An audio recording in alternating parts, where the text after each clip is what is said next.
Kiara's music can alter any emotion, except her own anxiety.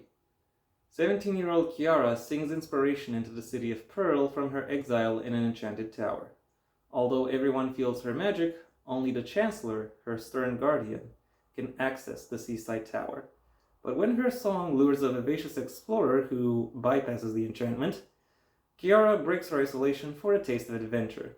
As she explores decadent cafes and falls for an alluring Lyco musician with ties to her troubled past, she learns to cope with her anxiety. But magical rage is infecting Pearl, and only Kiara can stop it. Determined to protect her beloved city, she and her new friends launch an investigation to locate the source of madness. While dodging the Chancellor's attempts to force her back into the tower, Kiara discovers she is being blamed for the madness. To reclaim her freedom, she enacts a dangerous plan to expose the source's identity. If she cannot master her tumultuous emotions and subdue the source before the Chancellor finds her, she will be condemned to permanent exile and forced to watch Pearl's corruption. Hello everyone, and welcome once again to the Heir's Lair. I'm your host, Jonathan Taylor. Even though I've previously stated that I have a sizable backlog, I have decided to ignore it for the purposes of this week's video, and instead delve into into a new work. One that is so new that as of the time of this video's publication, it will have been released the previous day. And that work, as the title of this video will have already given away, is... Let me just pick you up here for a moment. Sing the Dark to Sleep by Micah Hauser. Gorgeous cover too, by the way. I don't always feel the need to comment on covers, but when I do feel it, I do make the comment as well. Okay. There is actually very little I could find on the author herself, only that she has written short form fiction in the past, and that she has appeared on compilations which are based on having won awards. So it is fair to say that this is something that she has been. So it's fair to say that she is an avid writer, one who has been quite successful in a different format, now making her long form fiction debut. Not the first time such a debut occurs on this on this channel. It needs to be said. That being said, is there anything in particular that makes this debut novel memorable? Well, my impressions in summary are, this is a very well written book.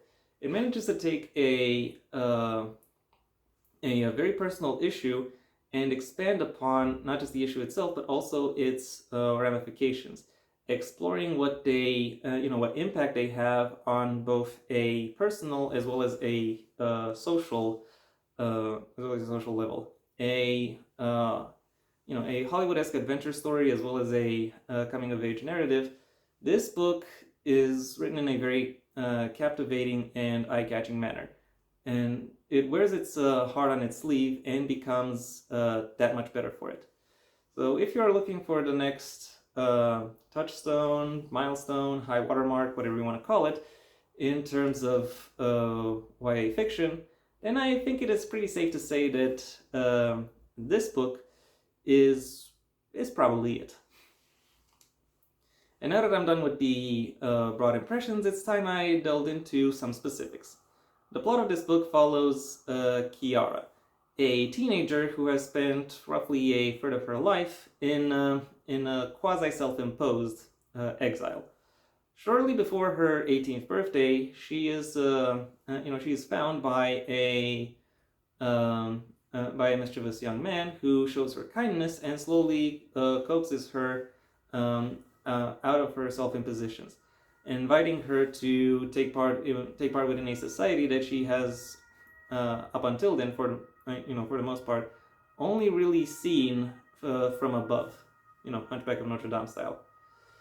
And there's an ambulance driving by. I don't know if you can hear it. Okay, now you can definitely hear it. I'm gonna wait for a moment.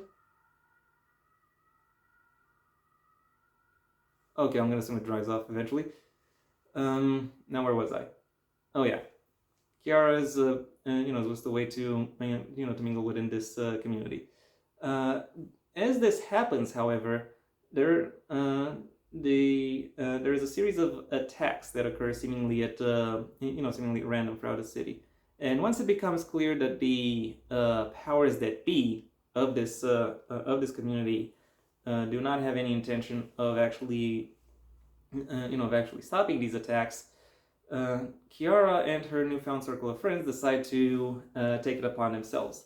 From that point forward, the plot becomes an investigation plot, and I think it is fair to say that the author does a great job at pacing both the action and the reveals to take place from that point forward, as she explores what obstacles the characters encounter as they go through their investigation, how they avoid it, and also how it explores the nature of the threat, its advantages, its limitations, and how to most effectively counter not just it, but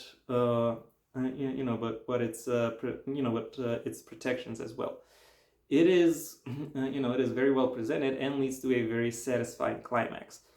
And I also have to give props to this author for how she manages to handle the falling action, because the last few chapters really tackle, really to some extent tackle all the story threads that have been, running throughout this book, but she knows to leave them just open-ended enough that they, that their conclusions, really lean into the, really lean into the themes that the story has been built around. So yeah, well done, well done right there. This is one of the most well plotted books that I've that I think I've reviewed for this channel. I similarly have plenty of praise to give to the world building as well, because a lot of the things that make the plotting work come from the world building. And in particular, I do have to note the magic system, not in and of itself, but more for how it is handled. I particularly appreciate the mythology, which explains how it came to be, and also the utility that that results from it. Seeing how people within this setting have utilized their respective magical abilities within their broader lives. It is an interesting exploration to go down, and it is one that I found myself very engaged with and very involved in exploring.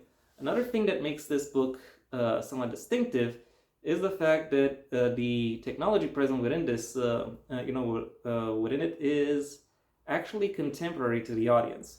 And I have to say that is at least in the current fantasy landscape, a little bit of a rarity. So that does add to towards making it distinctive. And I found it to be interesting to look, and it is also used effectively within the within the story itself. What I do wish to criticize about that, about its use of modern elements, is the fact that the author decided to use terms and descriptors that are that apply to IRL technological and social movements, but which don't really seem to have any correspondence within the within the world of this story. They really were only included there for relatability, but really I just find that they break immersion and therefore also affect the relatability of the the relatability of the story. So yeah, that's not particularly great. Thankfully, the greatness returns when we're talking about characterization. I have read plenty of books about about main characters like Kiara, and I have made my comments about how about how those characters are flawed, and not in a good way that the characters are supposed, not a good way that makes the character interesting, but rather in a bad way that makes them that affects the story within which they find themselves. Fortunately, Micah has been very careful to avoid a lot of the pitfalls that main characters like Kiara typically fall into, which in turn makes her story a little more interesting, and that avoidance is managed by careful use of introspection and self-assessment, paired very effectively with her leaning into the supporting cast of this book. The supporting cast, by the way, is quite well done as well. Each character within each of the supporting characters is constructed in such a way that they stand out as independent, interesting to behold characters, but also as but also when you put them together, they have some exciting cooperation opportunities or options to contrast with each other that make them that make the entire book that little bit more exciting to read up on, to follow through. Of particular note, I have to say, are the villains of the piece. Not only for how effective they are in terms of when it comes to the actual plot development, but also the deceptive complexity involved in their creation and their motivations, and how these are reflected within their actions. There's plenty here to discover, and it is it is very engaging to dig through, to actually explore. So yeah, what else can I say? But the book knows how to handle its characters. Overall, despite some small but quite persistent flaws, the advantages, the positives of this book are very clear, very pronounced, and allow this book to make some of the strongest impressions that I think I've had reading any kind of fiction. My final rating for Sing the Dark to Sleep is a 4 out of 5, and I can definitely say, even right now, very early into the year, that it is very much a contender for my year's end list. But it'll be a while until I talk about that a little bit more in depth. For now, I would like to thank you for your attention. If you've enjoyed this video, well then please, if you enjoyed the review, please like the video. Maybe even share it wherever you think other people will also like the video. There's another ambulance.